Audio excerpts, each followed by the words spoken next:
ਨਾਨਕ ਹਰਿ ਸੰਗ ਮੀਤ ਅੰਦਰ ਸੱਚਾ ਨੇਹ ਲਾਇਆ ਪ੍ਰੀਤਮ ਆਪਣੇ ਤਨ ਮਨ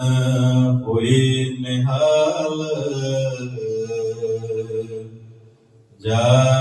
ਗੁਰ ਦੇਖਾ ਸਾਹਮਣੇ ਸੋ ਕਹ ਕਲ ਗੁਰ ਸੇਵੀਐ ਅਹਨਸ ਸਹਿਜ ਸੁਭਾਏ ਦਰਸ਼ਨ ਪਰਸਿਐ ਗੁਰੂ ਕੈ ਜਨਮ ਮਰਨ ਦੁਖ ਜਾਏ ਹੋਵੈ ਸਿਫਤ ਖਸਮ ਦੀ ਨੂਰ ਅਰਸੋ